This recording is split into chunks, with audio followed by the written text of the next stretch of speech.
My younger sister couldn't have children, so I agreed to help her. Just some hormone support treatment, or so I thought. But a few weeks later, the doctor told me I was pregnant. And by the time I discovered my sister and her husband were secretly preparing documents to legally adopt my baby, it was already too late. My name is Amanda, I'm 32 years old, live alone in Colorado, and work remotely as a freelance accountant. My life used to be simple: morning coffee, books at night, and a cat named Milo. I used to think peace was something I was lucky to have, until Melissa called me one March afternoon. Melissa is my younger sister, 3 years my junior. She's beautiful, sharp, and used to be the little girl who hid behind me whenever someone bullied her. Now, she's been married for 5 years to David, a skilled and composed cardiologist, though a bit reserved. I used to think they were the couple who had it all: a beautiful house, solid careers. The only thing missing was a child's laughter. Melissa once joked, "This house is as quiet as a recovery ward." I knew how badly she wanted a baby, and that made each failed IVF attempt even more devastating. Once, I saw her sitting in front of an old ultrasound picture, her hands shaking but her eyes still smiling. "We're not giving up," she said. That afternoon, Melissa called me. Her voice was tiny, like she'd just finished crying. "Are you free? I need your help, just something small." I rushed over and found her sitting at the kitchen bar, clutching a mug of ginger tea. David stood behind her like a shadow. The way they both looked at me, something felt off. Melissa explained that the doctor had suggested a supportive hormone treatment to increase their chances with the next embryo transfer. "You're a biological match, so it's better medically."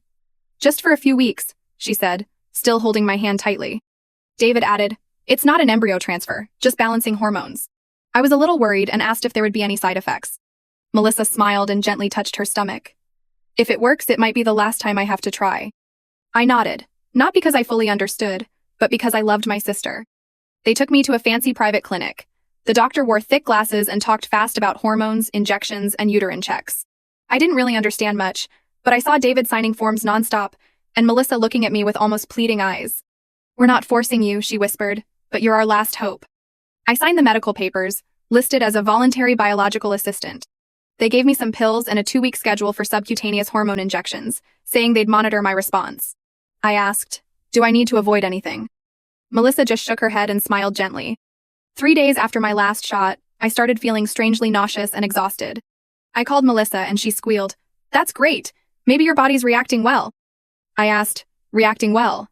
How exactly?" But she quickly changed the subject. A week later, I was called in for a follow-up. The doctor measured my endometrial lining and said, "The embryo has implanted successfully." I froze. "What embryo?" Melissa walked in at that exact moment and hugged me. "I'm sorry, sis. We didn't tell you earlier because we were afraid you'd say no." The room spun around me. David spoke slowly. "The embryo is ours. You're just helping to fulfill our dream." I felt like a part of my body had been taken without me ever realizing it.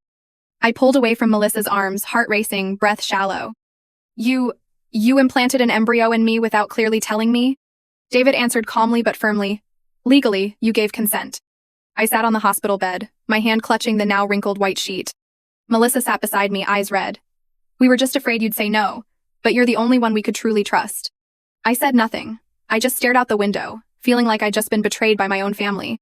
A few days later, Melissa started texting me daily. Pictures of porridge, medication, doodles of hearts, mom-to-be.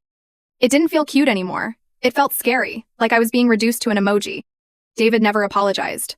He just texted one thing: "Just rest. Everything is going according to plan." I started experiencing severe morning sickness, fatigue, dizziness, and a deeper confusion than anything I'd ever felt. Melissa showed up at my door with a bag of vitamins and said, "Why don't you move in with us for a few months, just to be safe?" I hesitated, then nodded, partly because I was tired, partly because I still didn't know what to do next. Their house was in a clean, quiet neighborhood, 3 times the size of my rented apartment. They had already set up a room for me: soft pastel colors, an air purifier, a rocking chair for pregnant women. Melissa hugged me. "You don't have to worry about anything now. I'll take care of it all." But after a few days of living there, something felt too off. Everything was too smooth, too prearranged. David set a Wi-Fi password and didn't give it to me, saying, "You should limit internet use, less stress for the baby." I nodded, but inside I started to feel on edge. I tried going out to buy something, but the housekeeper stopped me. Melissa said you shouldn't walk too far. When I protested, Melissa gently stepped in. "You can't be selfish now. It's not just about you anymore, it's about the baby." I didn't know whether to be angry or afraid, because that sentence sounded like I no longer had control over my own body. One night, I woke up from a nightmare. I had just given birth, and someone pulled me away while another person ran off with the baby. I sat up, heart pounding, drenched in cold sweat despite the early spring chill. When I opened my bedroom door, I saw David quietly checking the hallway cameras. I walked closer and asked, "What are you doing?" David turned, completely unfazed. "You've been having trouble sleeping. I just want to ensure the baby's safety." I nodded. But for the first time, I started documenting everything in a journal hidden under my pillow. The next day, I asked Melissa directly, "Can I speak with a lawyer to clarify my legal rights?" She squeezed my hand and smiled softly. "You don't need to worry. David and I already took care of all the paperwork for you." It felt like swallowing a stone, cold, hard, and impossible to digest. When David was out, I secretly checked the file cabinet in his office. Inside, I found a thick folder titled Intended Parents, Final Transfer Agreement, and my name wasn't mentioned anywhere. I backed away, hands trembling, feeling like I had just walked into a role I never read the script for. That evening, I asked Melissa, "Why isn't my name in the documents?" She blinked, then tilted her head like she was explaining something to a child. "Because you're the surrogate, not a legal parent." I let out a dry laugh, trying to swallow the lump in my throat. "But the baby is inside me." The next day, Melissa invited friends over for dinner. She stood in the center of the room, hands on her stomach, beaming, "We finally have good news." I sat silently in the corner of the table while every congratulatory glance was aimed at my sister. No one knew that the growing belly was mine, not Melissa's. David acted naturally, placing his hand on his wife's belly during photos, while I was pushed into the role of the visiting sister. When the camera flashed, it felt like I was being erased from my own story. I wanted to scream the truth, but my throat closed up like it was filled with stones. Melissa whispered as she saw the guests out, "You did great. You've always been the one to sacrifice quietly." I turned away, because if I stayed any longer, I might shatter right there on their polished wooden floor. One night, I stepped out to the balcony to get some air. I felt like I was suffocating. As I was walking back in, I accidentally overheard Melissa and David talking in the living room. "After the birth, send her to the retreat center right away. I've already arranged a discreet place," David said. I held my breath, pressing my back against the wall. Melissa replied softly, "I don't want any scandal, especially when I'm negotiating a brand deal about the motherhood journey." I clutched my stomach, every cell in my body screaming. They didn't just want my child, they wanted to erase me completely. I didn't sleep at all that night. I just lay there counting the baby's heartbeat and wondering, if they take away my rights, who will call me mom? The next morning, I told Melissa I wanted to go home for a few days to rest. She smiled, but her eyes darkened. "You're a surrogate now, you shouldn't be going anywhere on your own." I said, "But it's still my body." David interjected, his voice hardening. "We shouldn't have conflict during such a delicate time." I sat down and smiled. "Fine, then we need a lawyer to make sure everything's handled by the book." That afternoon, I received a strange email from a newly created address. It said only, "Be careful, they did this to another girl in 2020. My eyes widened, my heart pounded. This wasn't just emotional manipulation. It might be part of a calculated, systematic plan. I began digging into David's past, his former hospital, medical contracts he'd signed. The first result that came up was a cached version of a deleted article. "Surrogacy dispute. Doctor under investigation for forging pregnant woman's signature." A chill ran down my spine. Maybe I wasn't the first. Maybe I was just the next chapter in a well-rehearsed play. I printed out the deleted article and hid it in an old book under my pillow. A clear goal began to take shape in my mind. If they wanted to turn me into a shadow, I'd force them into the light. But I needed evidence, not just emotion. I secretly ordered a mini body cam online. Using a walk to relax as an excuse, I picked it up from a driver a few blocks away and hid it in my coat pocket. That night, I sat in my room, hands trembling as I tested the device. A cold bead of sweat slid down my spine. The next morning, Melissa came in with a glass of orange juice and vitamins like always. I pressed the record button in my pocket, trying to sound casual. I still think it's strange that the doctor never explained anything directly to me." She pursed her lips, then smiled faintly. "You signed the papers. Medical stuff is just technical. You should focus on resting." That entire day, I deliberately steered conversations with Melissa and David toward topics that might expose the truth. Every vague answer, every time they dodged a question, I recorded it all. I named the audio file, Unmasking Evidence, Day 1. But danger didn't wait for me to finish gathering proof. The next night, I found my personal drawer had been rummaged through. My journal was gone. When I asked, Melissa gave a strange smile. "Maybe you dropped it somewhere. Or someone might have thought it was trash?" I no longer had doubts. I knew I was being watched every second. I could even hear the faint whir of the hallway camera whenever I passed. What terrified me most was when Melissa began asking things like, "What if you change your mind later?" I played dumb. "What do you mean?" She replied in a light, airy voice. "I mean, what if you get too emotionally attached to the baby?" The words sounded sweet, but behind them was a cold blade, like I wasn't allowed to have feelings for my own child. I started calling Claire, my best friend from college who now works in investigative media. We met over FaceTime during her lunch break, and I barely had time to whisper, "I think they're legally stealing my baby." Claire looked at me, her expression shifting from surprise to ice cold. "Send me everything. Now." Holding back tears, I sent her all the audio recordings, photos, and the copies of legal documents that didn't include my name. Claire called me back an hour later. "I'm sending this to a human rights attorney I know and to a journalist." I went silent. For the first time in weeks, I didn't feel alone. That night, I sat down and started writing out every memory, from signing the papers to the moment I realized I was pregnant. I wrote by hand, pressing the pen hard, as if I were carving the story into paper so they couldn't erase it. When I finished the last page, I closed the notebook, cradled my belly, and whispered, "I won't let anyone take you from me." 3 days later, I got a notification from my banking app. An unusual deposit had been made. A pregnancy support payment of $5,000 labeled as Installment 1, Agreement Fulfilled. I had never signed any financial contract. I had only agreed to help my sister emotionally. I confronted Melissa immediately. "Are you trying to turn me into a paid surrogate with a contract?" She set her teacup down, eyes unblinking. "Did you really think being pregnant automatically makes you a mother?" David walked in right then and cut me off. "You should be thankful we're even covering your expenses." I stepped back, my voice shaking. "This is fraud. You're stealing my motherhood." David interrupted. "The law has your signature. You really want to go to court?" I clenched my fists. I wasn't afraid of court. I was only afraid the truth would be twisted before it could be told. The next morning, I couldn't find my phone. When I asked, the housekeeper stammered, "Melissa borrowed it to check something and forgot to return it." I went downstairs and found David deleting something from my phone. I shouted, "Don't touch my data." They both looked at me like I was the one causing chaos in their house. "You're pregnant. You shouldn't be under stress," Melissa said sweetly, but with total control. I snatched my phone back, my heart pounding, and saw that all my messages with Claire had been erased. That very night, Melissa posted a long Facebook update with an ultrasound photo. She wrote, "After 5 years of infertility, we finally have our miracle, thanks to an incredible mother." No one in the post knew that the mother was me, and I wasn't named anywhere. The comments were flooded with congratulations, hearts, and flowers, from distant relatives to David's coworkers. A mutual friend messaged me privately, "Congrats to your sister. She deserves to be a mom." I couldn't reply. If I typed a single word, my tears would fall onto the keyboard first. Claire messaged me, "They're building a public image. You need to move first." She advised me to record my story on video and send it with the evidence so the journalist could begin verifying. I nodded. I couldn't let them control the narrative and silence me with fake sympathy. I turned on the camera, sat in front of the screen, and began telling everything, from the first phone call, the lies, to the moment I realized I'd been tricked into carrying a child. At first, I trembled, but the more I spoke, the stronger my voice became. Because the truth has its own weight. When I finished, I looked straight into the camera and said, "If anyone asks, yes, I'm the mother, and no one has the right to take my child from me." Claire received the video and sent it to a journalist known for reporting on medical abuse of women. She replied with just one sentence, "This story needs to be heard before they rewrite it."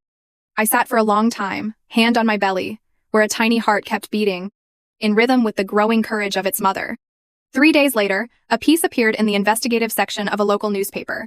Surrogacy or Stolen Motherhood, a chilling story of legal loopholes. Although it didn't mention names, the details were clear enough for my relatives and friends to recognize.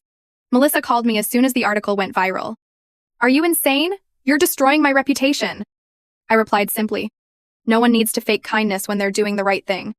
She screamed into the phone, "You'll have no rights, the law is on my side." I hung up. My hand was still shaking, but in my heart, I was no longer afraid.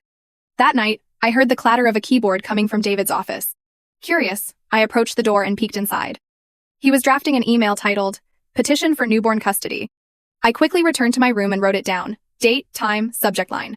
The next morning, I woke to a new email from a law firm. Request for confirmation of unconditional surrogacy agreement. Melissa had left a printed letter on the table. "All you need to do is sign. After this, you'll have no more obligations." I ripped the letter in front of her. "I'm not signing anything that erases me from my own story." She looked at me like I had betrayed the whole family, then stormed out, slamming the door so hard the wall art trembled. I sat down, pulled out my phone, and replayed last night's recording. David's voice rang clear. "Newborn custody." I saved the file under the name. "Proof. They're taking my baby." Claire texted, "Your video already has 200 views on Twitter. People are starting to question Melissa." I went online and saw a flood of comments. Why is the mother's identity hidden? If it's legit, where's the contract? Melissa's ultrasound post began receiving backlash. She started deleting comments. That afternoon, David came home early, his face heavy with tension. He entered my room without knocking. "You're destroying this baby," he said. "Public pressure like this can harm the pregnancy." I stood up, looked him straight in the eye, and said, "Then stop shaping public opinion with lies." That night, I checked the body cam I'd been wearing and realized the battery was nearly dead. I needed a more sustainable solution. I remembered the home security camera system David had installed, supposedly to ensure a safe pregnancy. Taking a risk, I waited until late at night, then snuck into the equipment room next to the garage. Using the tech skills I'd picked up in college, I accessed the camera control interface. Dozens of recorded clips popped up, complete with audio, timestamps, and, most importantly, conversations I had no idea were being recorded. I skimmed through them and stopped at the exact moment Melissa said, "Does she really think she's the mother?" I gripped the armrest tightly, my entire body going cold, even though it was early summer outside. In the video, David laughed. "We just have to fool her for a few more weeks. Legally, we've got the upper hand." I hit the download button, knowing I'd just gotten my hands on the biggest bullet in this battle. I copied the entire video to an external hard drive and hid it carefully beneath layers of clothes in my suitcase. Every frame, every word Melissa used to diminish my motherhood had now become the sharpest counterattack. For the first time in weeks, I smiled, not out of hope, but because I held the truth in my hands. The next morning, I sent Claire a copy of the video with a note, footage from their home security cameras. She replied with just one word: "Air it." A few hours later, a trimmed, subtitled version exploded across digital news platforms like a bomb. Melissa kept calling. I didn't pick up. David texted, "You're violating privacy and personal property rights." I replied with a single line, "And who's violating my right to be a mother?" That afternoon, Claire's human rights attorney reached out and scheduled an emergency press conference with the legal team. I agreed to attend, bringing all the evidence I had, recordings, forged contracts, security footage. At that point, I wasn't just speaking for myself. I was speaking for every woman who's ever been reduced to a womb. The press conference took place in a small room packed with cameras and microphones. I sat in the middle, calmly recounting my journey from a trusting sister to a manipulated mother. Behind me, the screen replayed the clip. "Does she really think she's the mother?" And the room fell silent, holding its breath. When my statement ended, I stepped outside. The sunlight hit my face, slick with sweat but peaceful. A young reporter ran after me asking, "Aren't you afraid they'll countersue?" I paused and said quietly, "Nothing scares me more than losing my child to silence." That afternoon, social media exploded. From hashtags like surrogate scandal to outraged tweets, "Motherhood isn't a marketing campaign. Stealing a child isn't love." I read the comments, some warmed my heart, others reopened the pain of my own story. Melissa remained silent, too silent for someone known for her sharp comebacks. But by nightfall, she posted a teary video claiming she was misunderstood and that her sister had manipulated the footage to destroy her reputation. I wasn't angry, just sad that deception had become her default. David appeared beside her, silent, staring tensely into the camera. They claimed to be considering legal action and said they were protecting the child from a toxic environment. I laughed. Toxic? And what do you call turning me into an object? Claire sent me an analysis from a major news outlet. The question isn't who gave birth to the child, but who was silenced. The writer dissected every media trick and every strange gap in Melissa's version of events. The article concluded, "When a woman is manipulated inside her own body, this isn't a family, it's systemic control." The next day, I was invited onto a local TV station, not to stir drama, but to tell the real story. The host looked at me kindly and said, "You don't need to prove you're the mother. You've been one since the moment you refused to give up." I pressed my lips together, holding back tears, and said, "Sometimes, being a mother means saying no, even to the ones you once loved most." As I left the studio, I received a message from a stranger. "I was forced to sign away my baby too, but you did what I never dared to." I held my belly and whispered to the unborn child, "You haven't even arrived, and you've already given me a reason to stand tall." And I knew, from now on, the fight wasn't just for my baby, it was for everyone who never got the chance to reclaim their voice. 2 days later, my lawyer notified me. The court had agreed to open an investigation into the custody dispute. I sat still for a long moment, then picked up a pen and signed my name on the file as boldly as I could. This wasn't just a family matter anymore, it was a legal battle of minds and rights. Melissa responded quickly by filing for a restraining order to bar me from seeing the baby after birth. Her reason: emotional disruption and a threat to the stability of a lawful family. My hands went cold as I read it. My sister had truly prepared every scenario to erase me from my child's life. Claire leaked the full case to national media, not as another article, but as a multi-part investigative series. I became the reluctant face of a brutal truth. Surrogate mothers have no voice, even when betrayed by blood. Watching the edited footage, I barely recognized myself, but deep down I knew it was the real me, the version that finally dared to fight back. One night, my mother called. Her voice was tired. After a long silence, she asked, Are you really carrying Melissa's baby? I held my breath, then replied, I'm not just pregnant, I'm being robbed of my right to love this baby. She stayed silent for a few seconds, then sighed. I was wrong. I thought you were just being emotional. I turned to face the wall, tears soaking my pillow. That was the first time in months she actually believed me. And sometimes, a simple acknowledgement carries more weight than 1,000 justifications. The next day, my mom spoke up on social media, posting a short message. As a mother, I understand what it means to carry a child, and I stand with my daughter. The post went viral, drawing waves of support from mothers everywhere. I realized that hope didn't just come from lawyers or evidence. It came from the heart of someone who used to stay silent, now brave enough to stand for what's right. A few days later, the court sent an official notice. The preliminary hearing would be held the following week.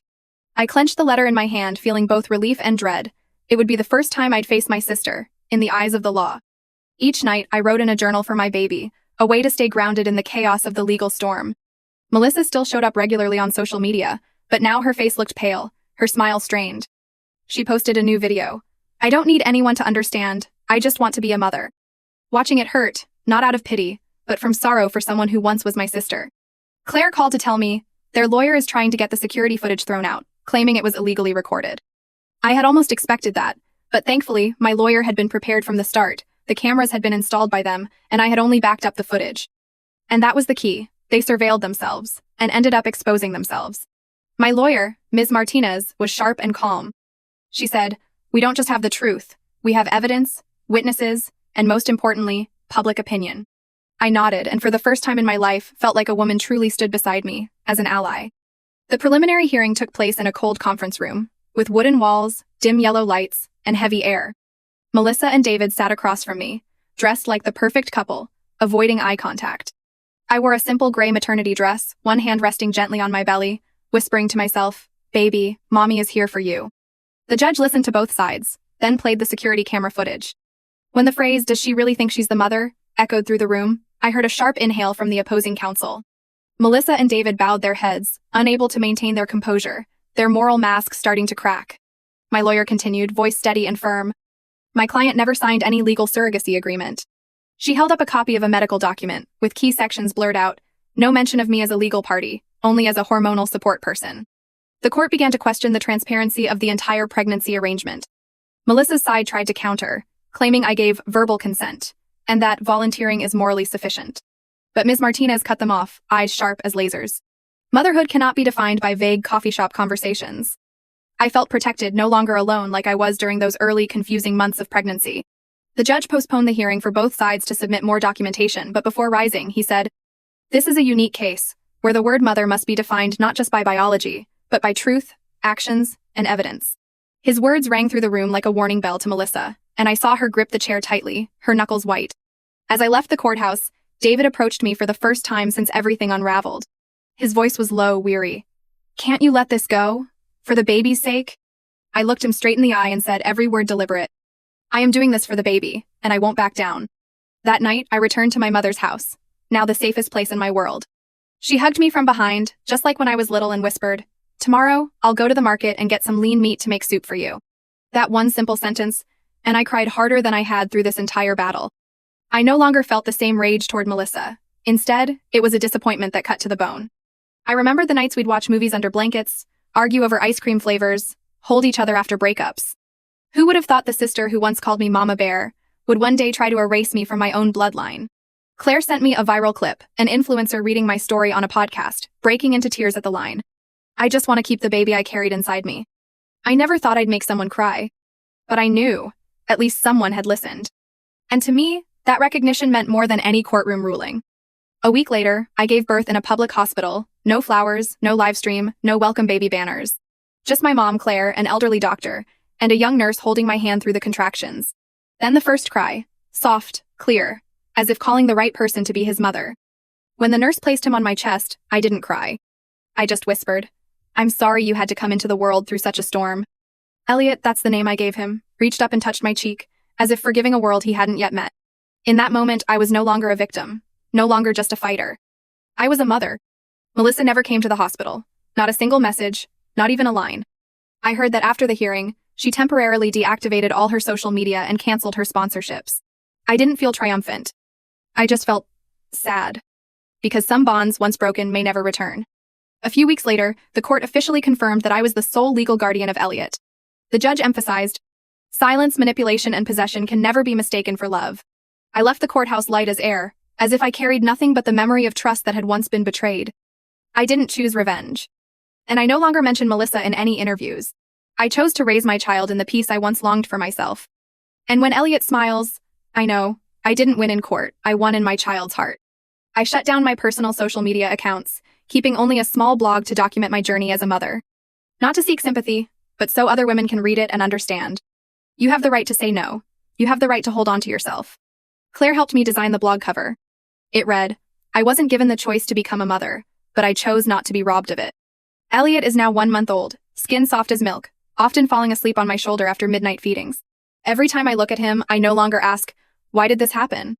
I just know if I could turn back time, I would do it all over again, just to hold him in my arms. If you've stayed with me this far, thank you. Thank you for listening to a story that's not easy to tell, not easy to believe, and certainly not easy to feel. But I hope that from now on you never dismiss a woman's voice, no matter how small. When she says, I'm scared of losing my child. Please share this story if you believe that the right to be a mother should never be traded away for blind trust.